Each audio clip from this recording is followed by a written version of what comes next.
Boa noite, senhores. Estamos conectados? Estamos. Que bom. Então, vamos tratar de um tema que tem muito interesse teórico e prático.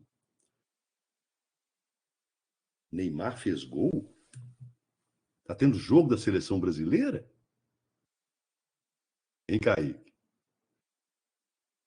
Então é por isso que o quórum está baixo. Concorrer com a seleção brasileira.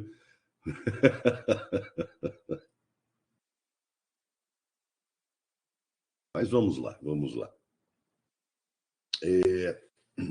Bom, os senhores querem que a gente suspenda aqui. Que hora que começou? Eu nem sabia que haveria jogo da seleção. Se eles quiserem, a gente suspende, eu gravo a aula. Não sei. Que hora que começou o jogo?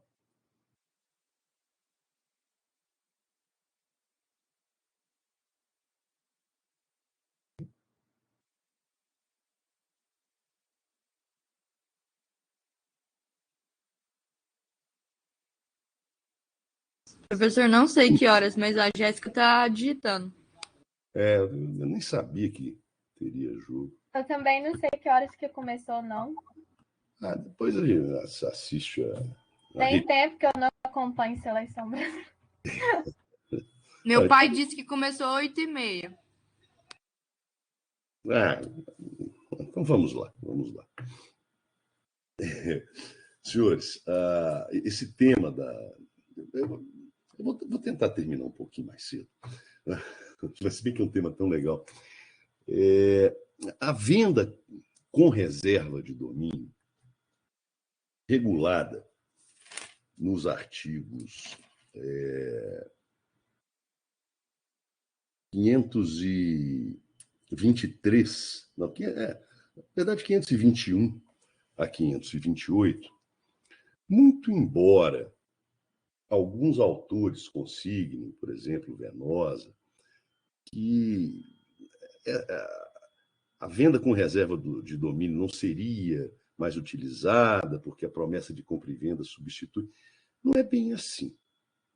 No comércio internacional, senhores, principalmente de máquinas pesadas, equipamentos de diagnóstico médico que custam milhões de reais, a cláusula da venda com reserva de domínio é muito utilizada. E vou mais longe. Eu gostaria de enfrentar... que legal, Ana Vitória. Quem que é seu pai? É o Juarez. O Juarez. Manda um abração para ele, manda um abração para o Juarez. Mando sim. Bom, nós vamos enfrentar uma questão que me preocupa, eu já enfrentei diversas vezes em aulas de graduação e pós-graduação, que é a aplicabilidade da reserva de domínio na compra e venda de bens imóveis. É uma questão tormentosa e relevantíssima. Então vamos começar, pela conceituação da venda com reserva de domínio. A definição legal está no artigo 521. Na venda de coisa móvel, pode o vendedor reservar para si a propriedade até que o preço esteja integralmente pago. Então, a reserva de domínio é uma cláusula na compra e venda a prazo que subordina a transferência da propriedade ao pagamento integral do preço. Os senhores se lembram? Vamos pegar um exemplo, porque o Instituto da Reserva de Domínio surgiu no Brasil, na década de 30, justamente quando bens móveis de maior valor, geladeiras, veículos, o famoso Ford 29, as empresas que produziam esses bens móveis de maior valor, para vender mais, tinham que vender a prazo, não era qualquer cidadão que tinha, na época, condições de adquirir um veículo à vista, uma geladeira à vista. A geladeira era um item muito caro Então, os alienantes, com receio do inadimplemento, porque, vejam, tinham que entregar a geladeira, tinham que entregar o Ford Ka, né, e iriam receber o preço em diversas prestações. No caso de inadimplemento, o ingresso de uma ação de cobrança pelo procedimento rito ordinário, na época, procedimento comum hoje, o processo de conhecimento é lento. Então, criou-se a figura do alienante se reservar a propriedade do bem, né, transferir a posse ao adquirente, entregar a geladeira, entregar o Ford 29 ao adquirente, o preço ia ser pago em longas prestações, mas em caso de inadimplemento, o alienante poderia apreender, retomar a geladeira ou Ford Ka. Por quê? Justamente porque o alienante se reservou o domínio. Historicamente, a primeira norma, e vejam, o ingresso da reserva de domínio no direito brasileiro teve muita resistência, gerou controvérsia. Poxa, mas com a transcrição, com a tradição, a entrega da coisa, nós vimos que se opera a transferência da propriedade. Por que o alienante, o vendedor, pode se reservar o domínio? Mas os bons civilistas que enfrentaram essa questão, o Caio Mário sempre se posicionou a favor da venda, da cláusula de reserva de domínio na compra e venda, tanto de bens móveis quanto de bens imóveis. Já já nós vamos enfrentar essa discussão que é delicada. Se seria possível a venda com reserva de domínio em relação a bens imóveis. Porque, vejam, senhores, em caso de inadimplemento, né, cobrar as parcelas faltantes do preço é moroso, é difícil. Né?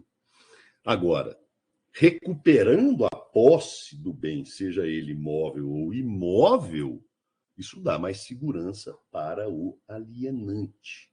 Né? E houve resistência não só no Brasil, não é? No direito italiano, houve muita resistência, né? Principalmente em sistemas em que o contrato transfere a propriedade, como acontece no direito francês. Mas, tanto que o Código Civil de 16 não tratava da venda com reserva de domínio. A evolução histórico-normativa da venda com reserva de domínio, a primeira norma a mencionar foi o Decreto-Lei 1027, de 1937. Posteriormente, um outro Decreto-Lei, 869, de 1938, também aludiu ao Pacto de Reserva de Domínio. Vejam, foi quando justamente começou a alienação desses bens móveis de maior valor, veículos, geladeiras, eletrodomésticos de valor mais elevado. Então, realmente surgiu, né, historicamente, o instituto da cláusula de reserva de domínio na venda de bens móveis. Muito embora, se a gente for retroagir mais ainda na história, o digesto falava na venda de bens imóveis com reserva de domínio. E a lei de registros públicos de 39 já não está mais em vigor. Falava da venda de bens móveis com reserva de domínio. E o Código de Processo Civil, curiosamente, né, o Código de Processo Civil de 39 que mencionou a ação de apreensão e depósito da coisa vendida com reserva de domínio, e também o Código de Processo Civil de 73 regulou a ação para se recuperar, as ações relativas às vendas com reserva de domínio. O novo Código Civil é expresso, né, e regula a venda com reserva de domínio. E os senhores notarem no artigo 521 a expressa referência à venda de bens móveis. Pois não, Jéssica? Pudesse manifestar por áudio? Professor, eu ia perguntar qual que é a diferença, então, dessa venda com a reserva de domínio para a propriedade fiduciária, porque a gente estava até estudando isso com o Pazini na aula que passou agora, mas eu acho que eu já consegui entender a diferença. Vejam bem, você está falando da alienação fiduciária em garantia? Isso. Vejam. E é um caso que nós vamos enfrentar. Eu vou mostrar para os senhores daqui a pouco. Vejam. Os senhores são donos de uma fazenda, de um imóvel. Né? Os senhores são proprietários. Os senhores querem vender esse imóvel, mas estão com medo do adquirente não pagar, vão vender a prazo, estão com medo do adquirente não pagar o preço. Isso que eu estou dizendo aqui vale para geladeira, carro ou imóveis. Em relação a imóveis, a discussão é ferrenha. Veja, então, os senhores são proprietários do bem. Como é que os senhores vão alienar fiduciariamente, se os senhores já são donos? Na alienação fiduciária, a lógica é um pouco inversa. Né? Quando os senhores chegam para adquirir um veículo, ou para um veículo de uma concessionária, ou um imóvel de uma construtora, vejam, tem que... os senhores não são donos, os senhores pretendem adquirir.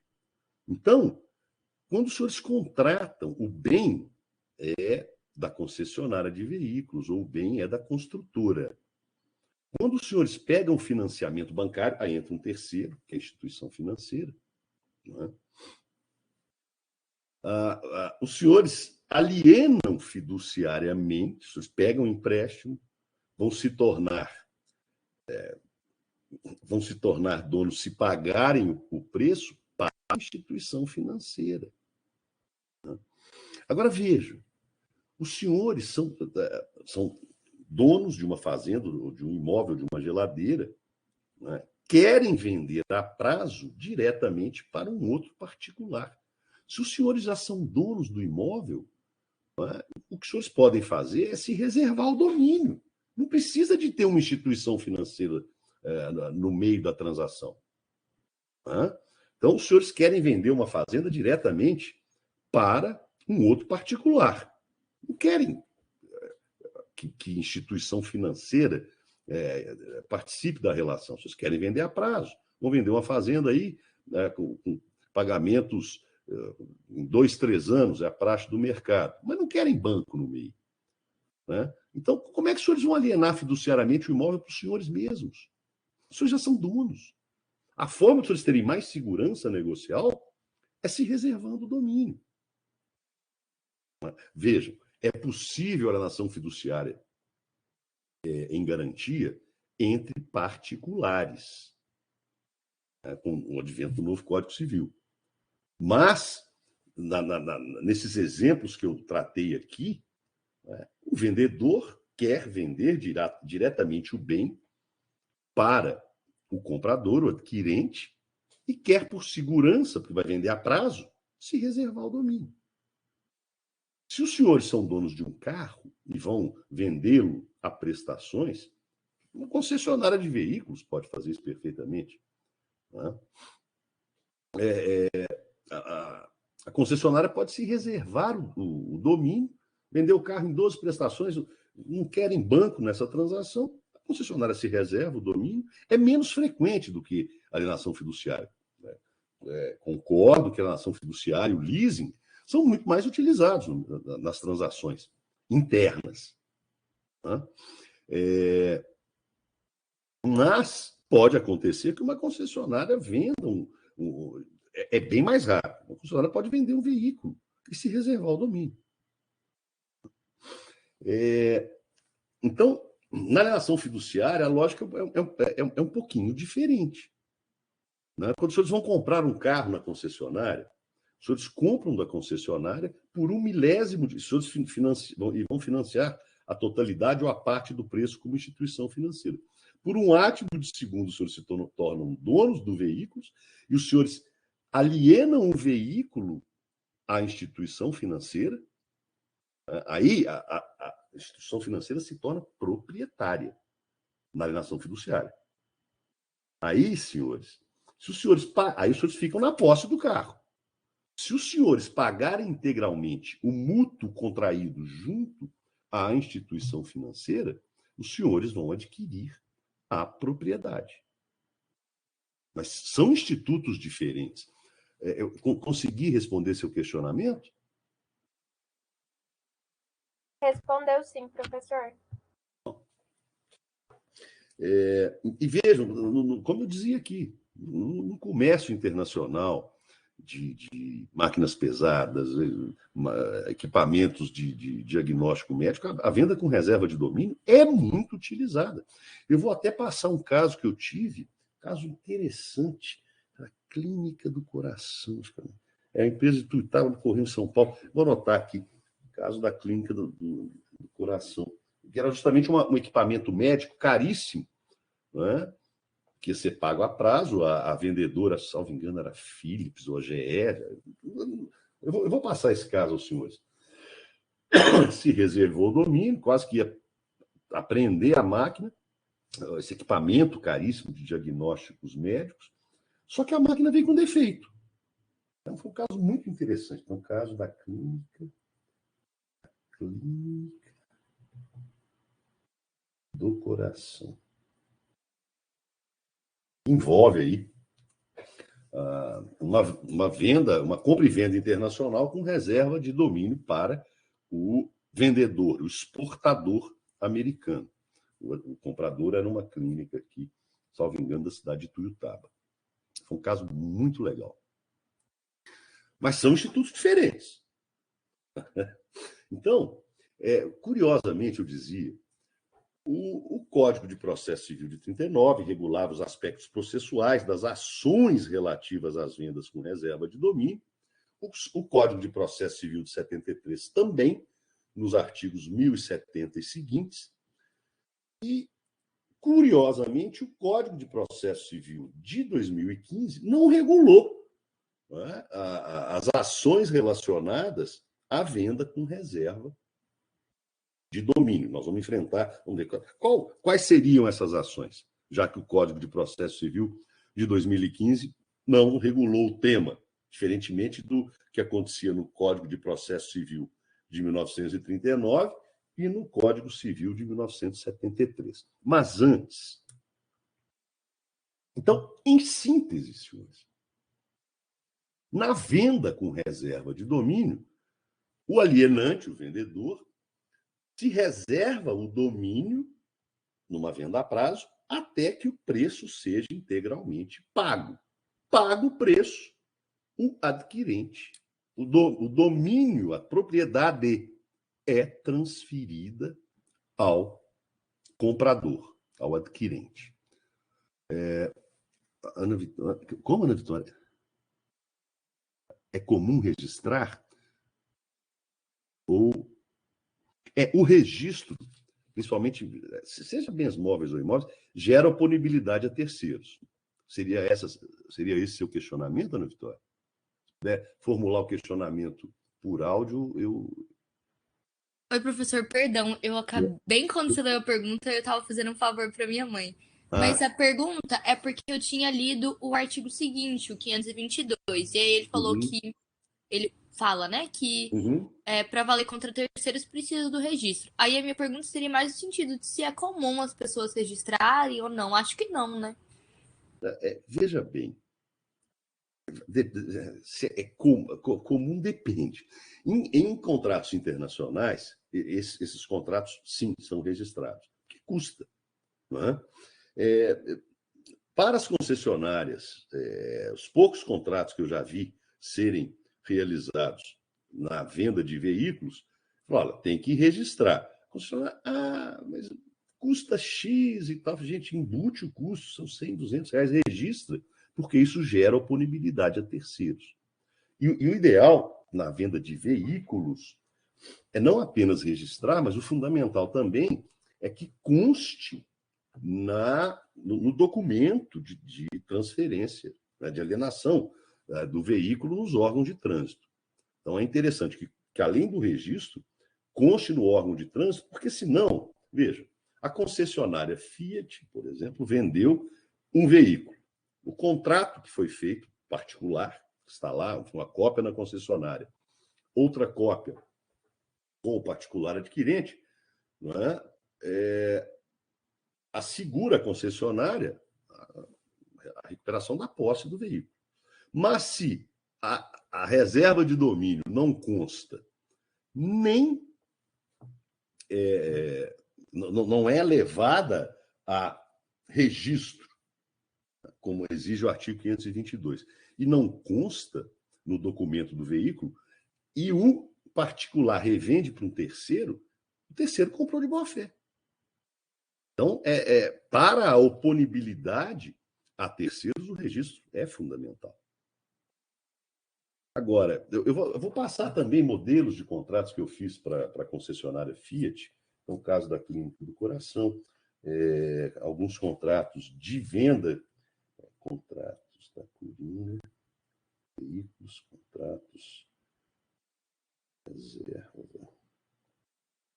Coringa, tá para não esquecer no final da aula. Desculpa, Coringa.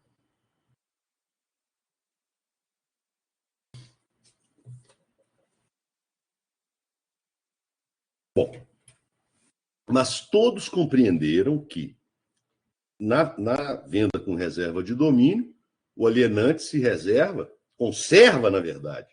Se reserva não, conserva a propriedade até que o adquirente pague integralmente o preço numa venda a prazo. Compreendido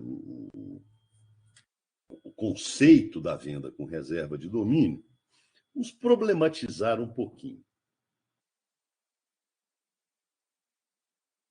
E a primeira questão, que é extremamente polêmica, eu acho engraçado que os autores mais modernos, bom, não importa, não tratam muito dessa polêmica. Não é? A maioria dos autores entende, isso é só para bens móveis. Mas vamos ver por quê? Senhores, se é justamente na venda de bens imóveis que tem um valor maior, né? Principalmente venda de fazendas, senhores. Mas isso vale para fazendas, vale para imóveis urbanos. Se é justamente na alienação desses imóveis de grande valor e na venda de fazendas é muito frequente que o pagamento se dê em 2, 3 anos, de acordo com as safras. Não é?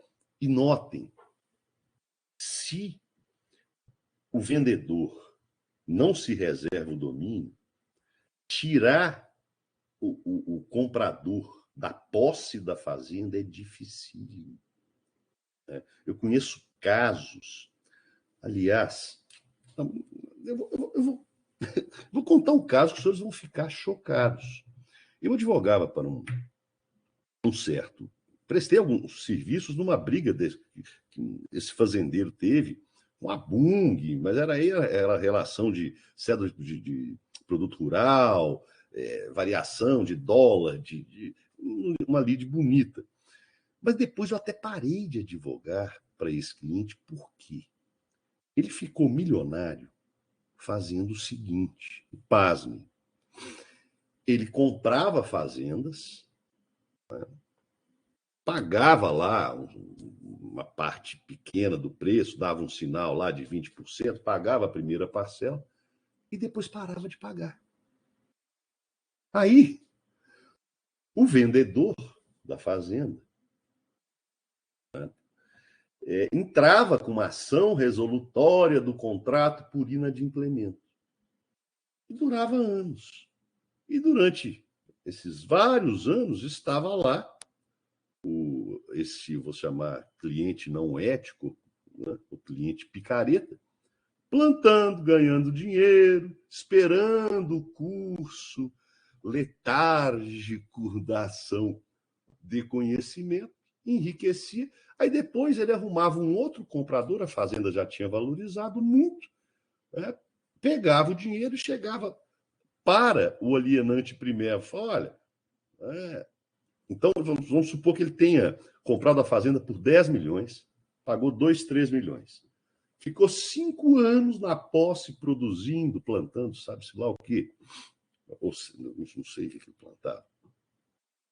Mas ficava lá plantando feijão, soja, qualquer coisa. Durante anos, ganhando dinheiro, usufruindo da posse do imóvel rural, né? E passados aí 5, 6 anos, então ele comprou por 10 milhões. Passados 5, 6 anos, ele revendia por 20 milhões. Aí pagava os 10, fazia um acordo com o alienante primeiro, ganhou de tudo quanto é lado, investiu pouco,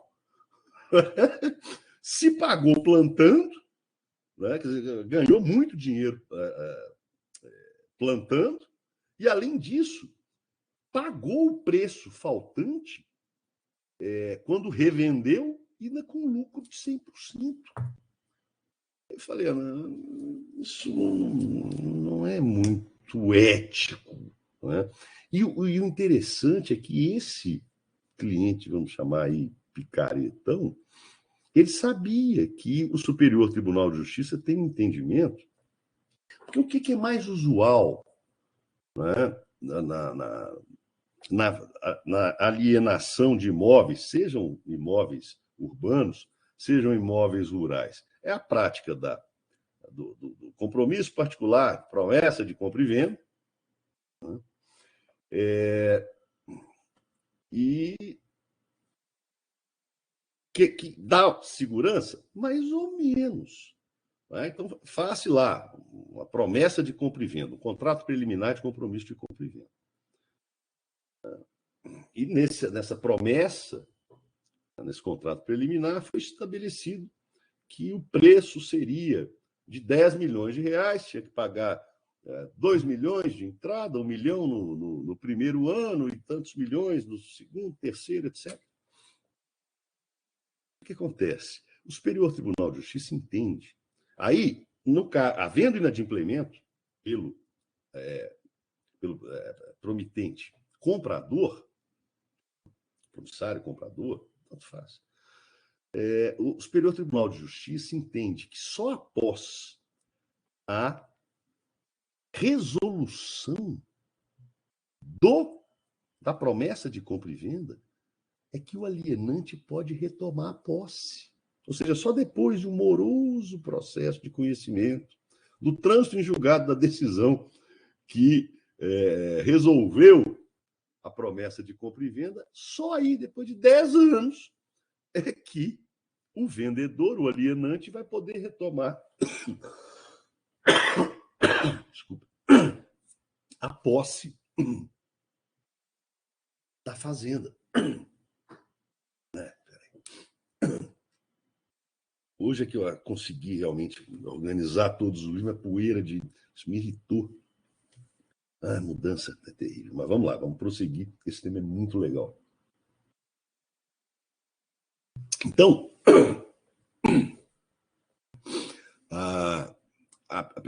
eu vi uma pergunta da Jéssica. Como é que é? Nesse caso, os frutos que o picareta colheu na fazenda deveriam ser restituídos? Complicado. Primeiro, porque a ação que o alienante ingressou, Jéssica, excelente sua pergunta. Veja, normalmente,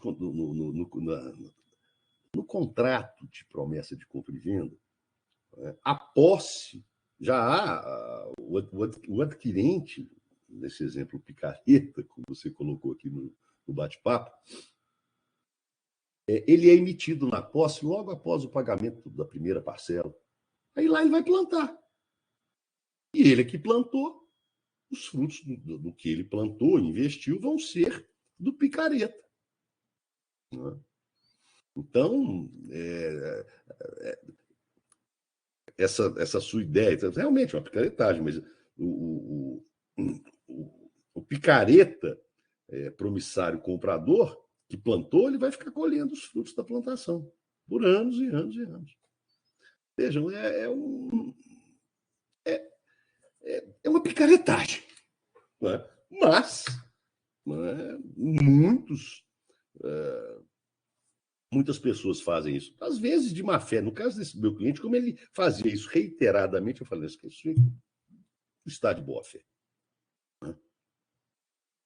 Mas, às vezes, as pessoas têm um intempérie, têm uma quebra de safra. Então, pode ocorrer o inadimplemento do promissário comprador, seja de má fé, como era o caso desse picareta, seja de boa fé, porque houve uma quebra de safra. Ali o risco da atividade rural vai ser de quem plantou. Então, veja que situação delicada. E isso é só para introduzir uma questão que é uma das mais tormentosas a respeito da compra e venda.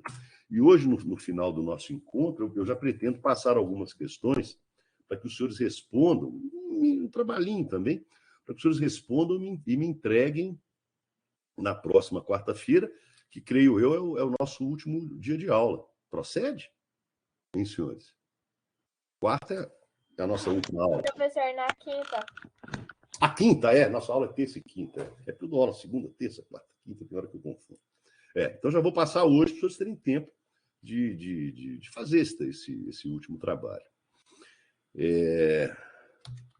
Essa questão é extremamente tormentosa e importante. Imóveis.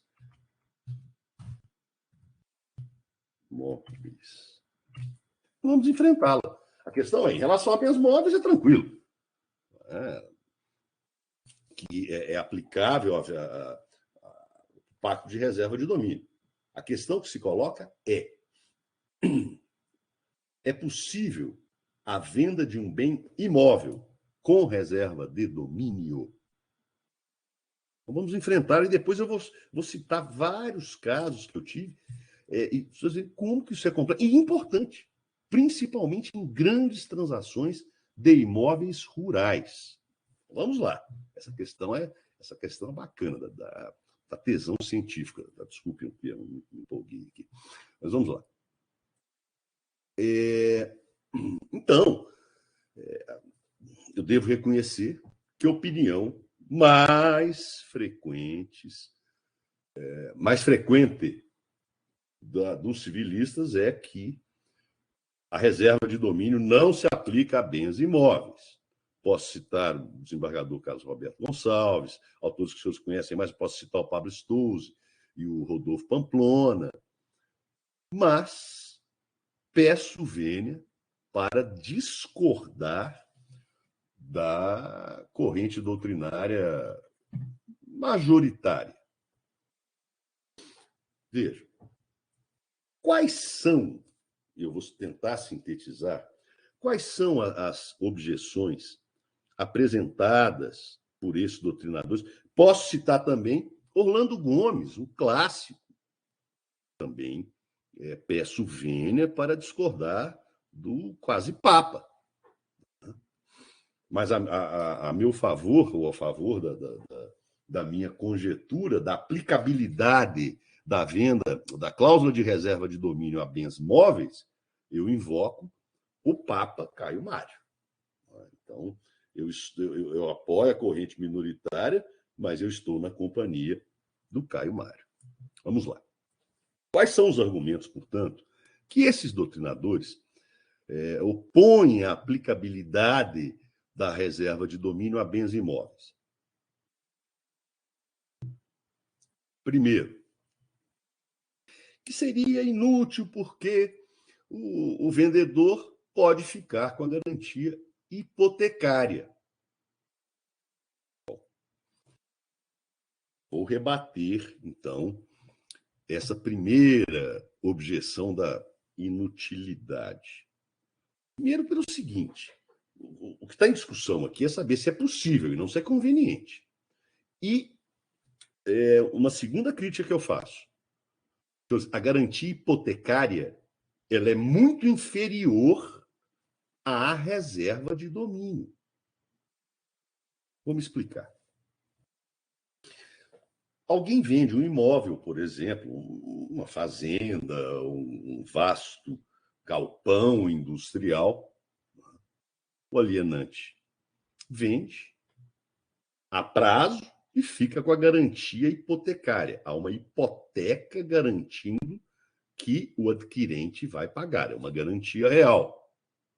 É interessante? Sim.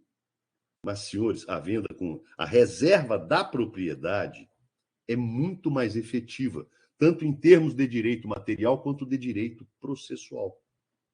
Veja, o alienante vendeu e ficou como credor hipotecário do preço, credor do preço com garantia real hipotecária. Vendeu a fazenda ou o vasto galpão industrial. Aí, senhores, a indústria ou o produtor rural, para facilitar o exemplo, era uma sociedade agropecuária limitada, registrada na junta, só para simplificar o exemplo. Então, o industrial adquirente ou a empresa agropecuária adquirente vão à falência. E há vários créditos que estão acima do crédito hipotecário. Então, créditos trabalhistas, créditos por acidente de trabalho. Então, a garantia hipotecária não dá tanta solidez, não. Aí suponho, por exemplo, que a indústria quebrou, tem milhares de funcionários, esses credores trabalhistas vão levar o imóvel e o credor com garantia hipotecária vai ficar a ver navios. Suponham, por exemplo, que o mesmo pode acontecer com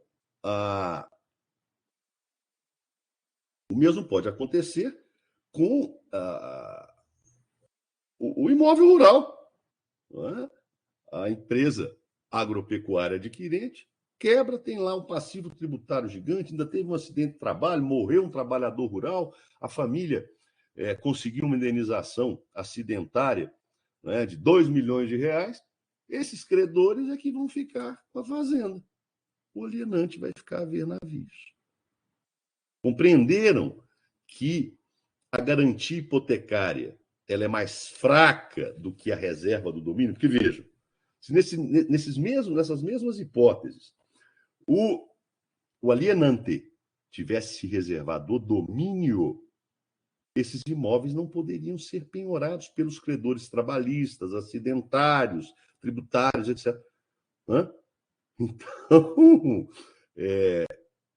a reserva de domínio dá ao alienante uma segurança muito maior do que a garantia hipotecária. Compreenderam isso, senhores? Vou perguntar. Professor, aí no caso é porque a propriedade não foi transferida, aí se destaca do patrimônio, né? Não, o patrimônio continua sendo do alienante, seja a fazenda, seja o galpão. Se a propriedade é do alienante e se o candidato, o adquirente que adquiriu com reserva do domínio ao alienante, então, se o comprador quebra, o imóvel, seja ele urbano ou rural, nesse exemplo, o galpão industrial ou a fazenda, são do alienante, não vão poder ser penhorados por credores do adquirente. Compreenderam? Então, a reserva de domínio é uma garantia muito mais sólida do que a garantia hipotecária. Todos visualizaram isso, senhores? Hein? Vamos para analisar a segunda objeção que a doutrina, esses doutrinadores que eu mencionei, e a maior parte da doutrina brasileira, fazem. Isso não pode aplicar a bens imóveis. Vamos lá. Entenderam a crítica a essa primeira objeção tem a garantia hipotecária, mas ela é menos, ela é mais fraca do que a reserva de domínio para o alienante. Todos compreenderam isso? Hein, senhores? Entenderam? Ninguém quer perguntar nada?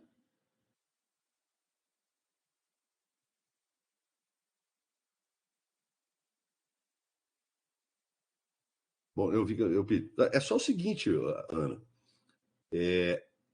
Quando o alienante se conserva a propriedade na venda a prazo, o bem ainda é do alienante. Dívidas dos adquirentes, credores dos adquirentes não vão poder penhorar a fazenda ou o galpão industrial, porque esses imóveis ainda estão na propriedade do alienante. Compreendeu, Ana? Compreendi, professor. Obrigada. É que eu tinha caído aqui, demorou para reiniciar o computador, mas consegui pegar. Tá. Segunda objeção que a doutrina faz, a aplicabilidade da reserva de domínio em bens imóveis, eu vou criticar também essa segunda objeção. Essa objeção ela é um pouco especiosa, mas vamos lá. Segundo, o Orlando Gomes, até vou ler um trechinho dele aqui, porque eu vou criticar. Aspas. O Orlando Gomes diz o seguinte: o objeto da venda com reserva de domínio há de ser coisa móvel. O pacto não pode ser aposto às vendas imobiliárias, pois o efeito da transcrição impede a reserva de domínio. Havendo, entretanto, quem admita. O que Orlando Gomes estava a dizer? Senhores, vimos que em relação a bens imóveis, o que transfere a propriedade é o registro da escritura pública na matrícula do imóvel. Correto. Mas não há nenhuma proibição no nosso ordenamento em que se crie uma condição suspensiva da transferência da propriedade na própria escritura pública, condicionando a transferência da propriedade ao pagamento integral do preço. Então, paralisa-se a transmissão da propriedade. Não há nenhuma proibição. Isso é uma mera condição suspensiva da transferência do domínio. Tem que constar na escritura pública, mas não há. Então, esse argumento, rogata máxima venia, eu sou apaixonado com Orlando Gomes, mas esse argumento é especioso. Por que não pode colocar uma condição suspensiva para a transferência da propriedade quando houver o pagamento integral no preço na própria escritura? Não há nenhum impedimento no nosso ordenamento. Compreenderam essa segunda objeção e a crítica que eu fiz à segunda objeção? Sim. Podemos passar para a terceira? Vamos lá. O tema é espinhoso, eu disse aos senhores no início da aula, mas é um tema fantástico. E já eu vou projetar. Tá. Vamos por partes. A terceira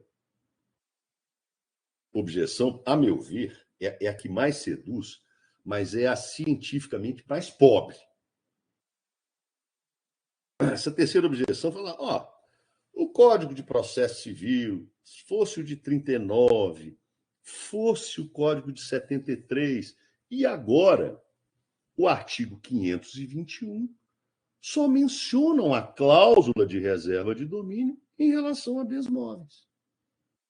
Realmente, o 521 diz o seguinte: na venda de coisa móvel pode haver reserva de domínio.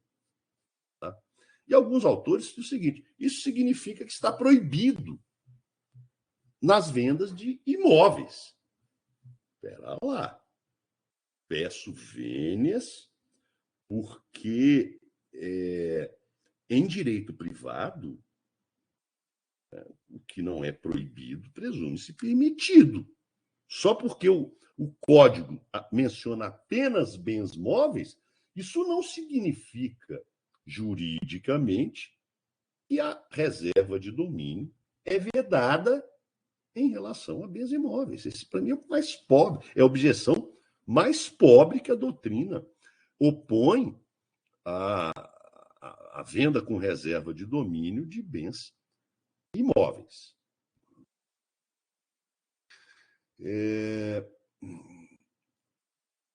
Então, senhores, e falar, tem uns aspectos, eu nem vou entrar na quarta, não. Vamos lá. Agora, o Caio Mário, ele entende, o Caio Mário, ele é tão, é uma delícia ler Caio Mário. Eu tenho um amigo que lê Caio Mário em voz alta, a mulher dele, você está doido, né? Caio Mário em voz alta. Haroldo, um grande amigo, um grande magistrado e um grande processualista. Veja, o Caio Mário, ele tem um refinamento. Ele fala assim, olha, elegância, assim, bem ponderados os argumentos, não nos parece condenável a cláusula de reserva de domínio na alienação de bens imóveis, não vinga o argumento histórico. Aí ele vai rebatendo todos os argumentos que outros doutrinadores opõem à aplicabilidade da reserva de domínio em relação a bens imóveis. E concordo com o Caio Mário, para citar mais um autor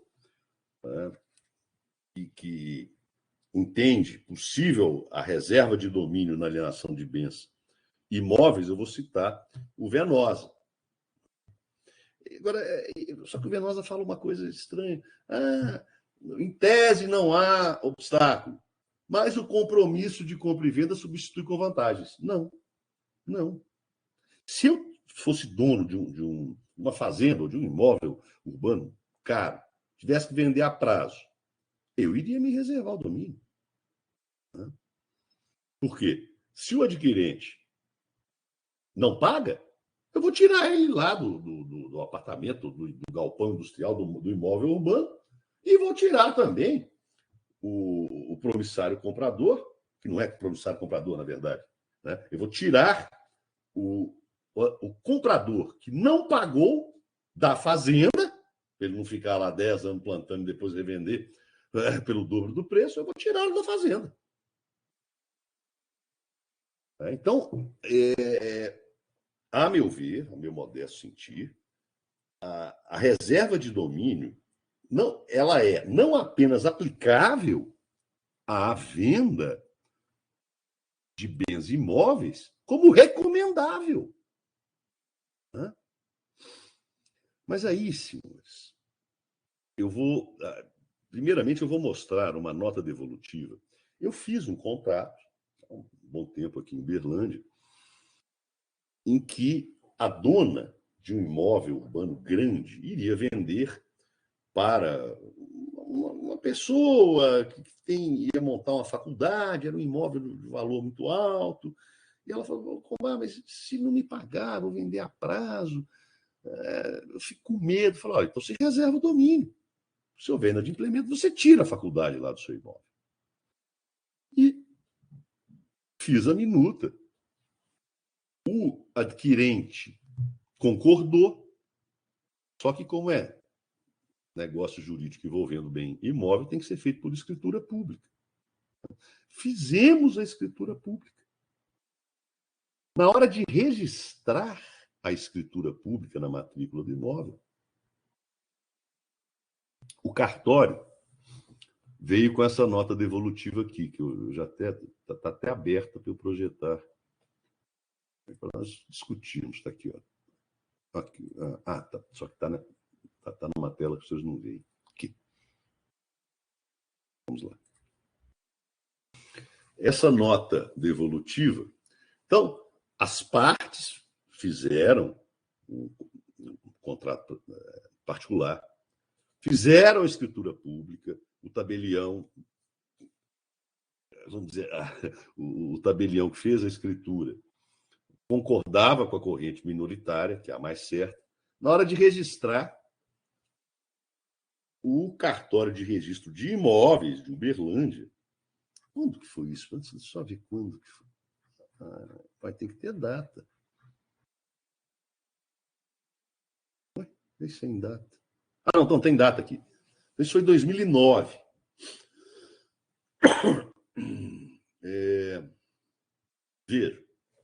Vejam que pérola. Ou seja, a pérola não está no início da nota devolutiva, não.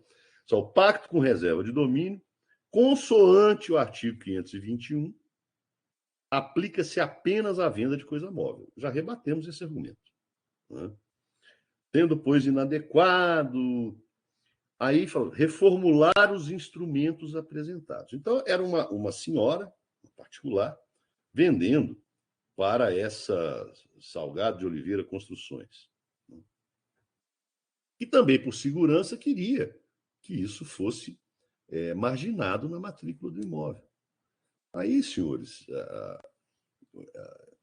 esse servidor lá do cartório de registro de imóveis, o seguinte, olha, reformulem os instrumentos. Como os seres, os sapiens, né, nós temos essa tendência de esse viés cognitivo. Eu tenho minha opinião, eu quero impor minha opinião para todo mundo.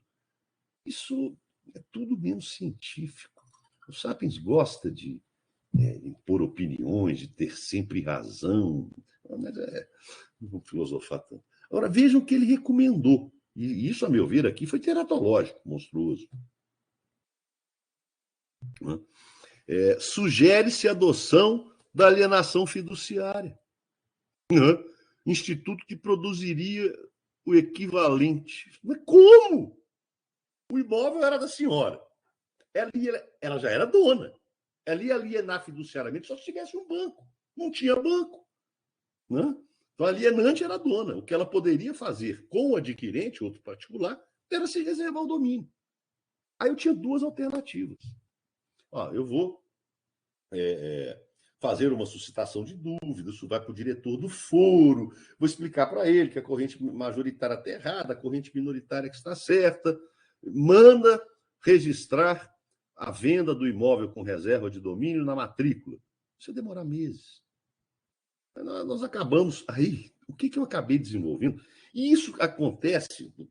Eu guardei essa de um imóvel urbano, mas já me aconteceu também com imóveis rurais. Aí sabe o que eu tive que inventar? Pasmem os senhores.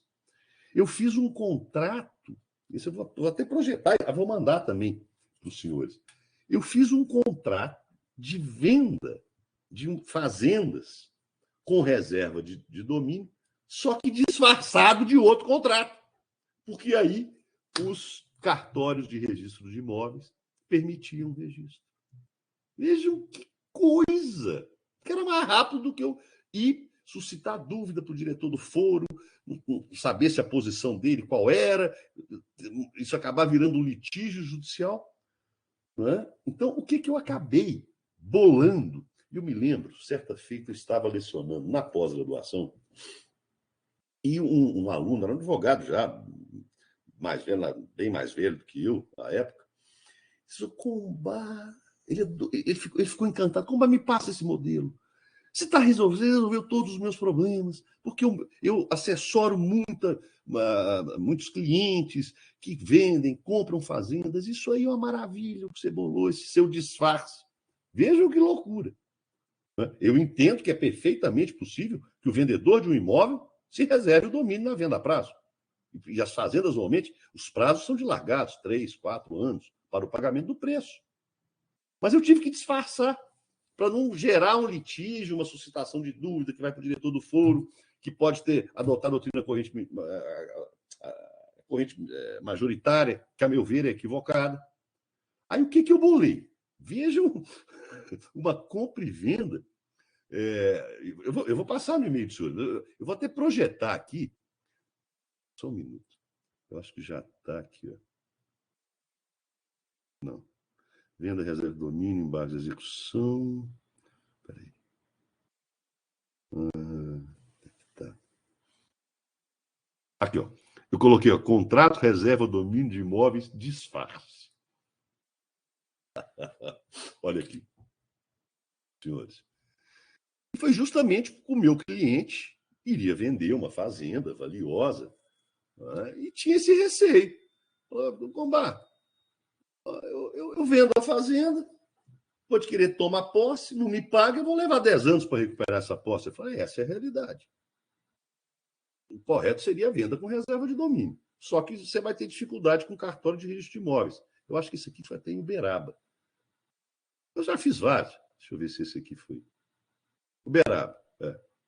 Veja. Eu tirei, obviamente, o nome das partes. Veja o que eu tive que bolar. Eu fiz um contrato atípico de opção de cessão temporária do direito de uso, ocupação e posse direta, com reserva de posse indireta e uma cláusula resolutiva expressa consistente no inadimplemento pelos cessionários e uma opção de aquisição dominial. Olha o monstringo que eu tive que inventar. Vai ficar mais claro, senhores, inclusive no preâmbulo, né? A gente tem que sempre trabalhar as caras. Por que eu inovei tanto e criei esse monstrengo contratual? Pelo seguinte, olha, cedente, né, contrato de ser. Veja que nome horroroso, mas vocês vão ver que tem razão de ser. O nome é de menos. As cláusulas, sim, veja. Então, a cedente é proprietária. Acho que era até uma empresa agropecuária.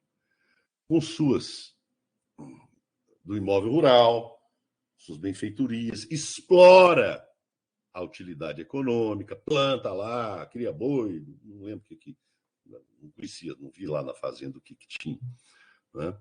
Mas você devia ter plantação e boi, imagino. Aí as partes reconhecem que a posse direta e a utilização, plantação lá no imóvel rural, gera receita e possuem um valor patrimonial, etc, etc. Aqui, deixei claro isso aqui, ó. Partes sabem que há restrições doutrinárias e jurisprudenciais equivocadas, embora a venda com reserva de domínio de bens imóveis. Isso aqui é importante, viu? Reconhecem as partes que esse negócio maluquinho que eu bolei aqui do professor Pardal não é compromisso de compra e venda. Por quê? Se fosse compromisso de compra e venda, como eu salientei agora há pouco aos senhores, a jurisprudência do Superior Tribunal de Justiça exige, em caso de inadimplemento, a prévia e morosa resolução, para só depois de 10 anos de um processo de conhecimento para obter a declaração da resolução por inadimplemento, né, o promitente poder ter proteção possessória e retomar a fazenda. Então, por isso, eu estou justificando por que foi feito esse contrato atípico. Então, e tem mais algumas coisas importantes, mas só para os senhores verem. Então, o que é objeto desse contrato? Isso não é uma promessa de compra e venda, que é fria. Fria para o alienante em caso de inadimplemento, ou para o promitente vendedor em caso de inadimplemento do promissário comprador. Né? O que é objeto presente de contrato? Primeiro, só a posse. Não estou vendendo a terra. Estou cedendo a posse por 5 anos e dando uma opção de aquisição da propriedade. Isso não é promessa de compra e venda. Então, veja, a título de sinal, R$850 mil. R$1.150.000 direito mencionado no inciso 1. Posse. Então, ó, teve sinal, 850 mil. Pela posse por 5 anos, está pago. Né? 1.150.000. O cara vai ficar 5 anos plantando, depois retoma. 750 mil pela opção de aquisição. Né? Depois, o que é 750 mil. Eu tive que tirar algumas partes do contrato, se pudesse passar ele inteiro. Né? Aí, senhores, caso haja pagamento integral do preço, essa é a realidade, todo esse disfarce teórico, olha, havendo pagamento, vai transferir, em primeiro lugar, a posse direta. A cedente vai transferir. Depois, a opção. Só depois de o pagamento de todo o preço ser pago, é que será, ao final, celebrado o compromisso irretratável de compra e venda e a escritura pública. Mas vejam que malabarismo jurídico eu tive que realizar para disfarçar uma venda com reserva de domínio, para dar segurança ao alienante em caso de inadimplemento do adquirente. Entenderam que a questão é realmente muito espinhosa? Compreenderam? Estão com dúvida? Vamos perguntar, senhores. Esse tema é um tema delicado. Gostaria que alguém se manifestasse. Professor, eu só esqueci, foi a quarta crítica que você fez. Não, essa eu vou pular, são questões processuais. Como os senhores não viram processo civil, eu optei por... Senão ia complicar demais, ia dificultar a compreensão das 3 principais. Foi intencional, viu, Jéssica? Tá. Tudo bem, então. Nós vamos enfrentar daqui a pouco. Tá? Eu só posterguei, na verdade, não pulei, Jéssica. Nós vamos analisar isso daqui a pouco. Pois não, Ana? Vamos perguntar, gente. Professor, não, é que na verdade eu queria te pedir se você pudesse postar a gravação no YouTube e mandar o link junto com esses arquivos, porque hoje eu tô tendo muito problema de conexão, tá horrível. Eu queria assistir a aula de novo. Eu posso com o maior prazer. Amanhã porque demora um tempinho, a plataforma da universidade não permite. Demora um tempo para que eu possa fazer o download. Amanhã eu faço o download, disponibilizo e envio o link para o e-mail da sala. Muito obrigada, professor. Nada. Vamos lá, nós vamos continuar falando de reserva de domínio, mas gostaria que os senhores realmente compreendessem essa polêmica questão a respeito da aplicabilidade da reserva de domínio a bens imóveis. Vamos perguntar.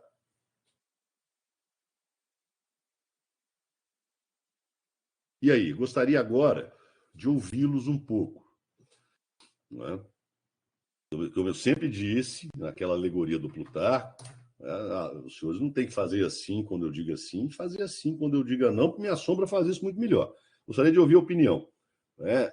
O que os senhores acham da aplicabilidade da reserva de domínio à venda de bens imóveis? Gostaria de ouvir, se possível, por áudio, a opinião dos senhores, de alguns dos senhores. Vamos lá.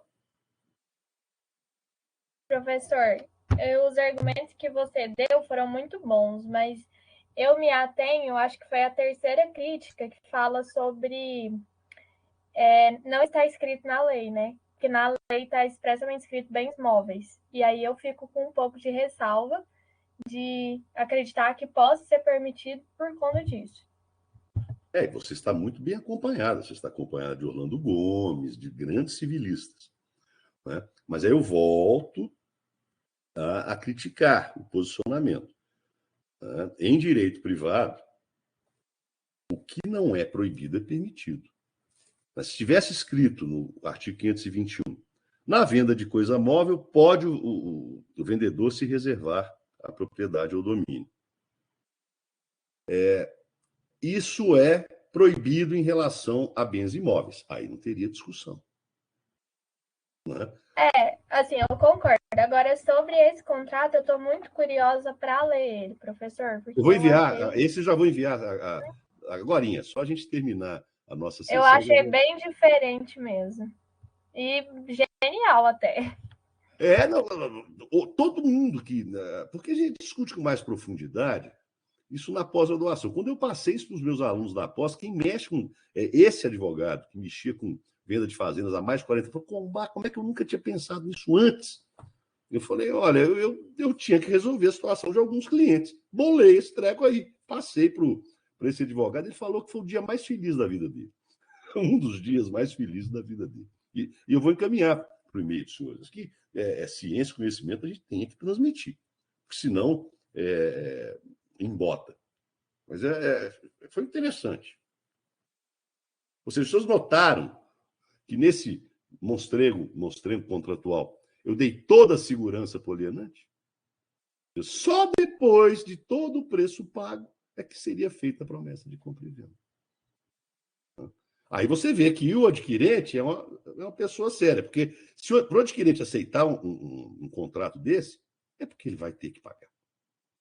Não é? Se é um picareta, como aquele cliente que eu mencionei, ele nunca assinaria um contrato como esse. Entenderam? Vamos perguntar, senhores. Situação precária. Tem muita coisa legal. Tem muita coisa legal nesse contratinho aí. Mas viram que é uma questão delicada. Não é? Se os senhores fossem donos de uma fazenda e querem vender a fazenda para ter segurança de que vão receber, é só com uma minuta como essa aí. Ora, mesmo assim, há risco.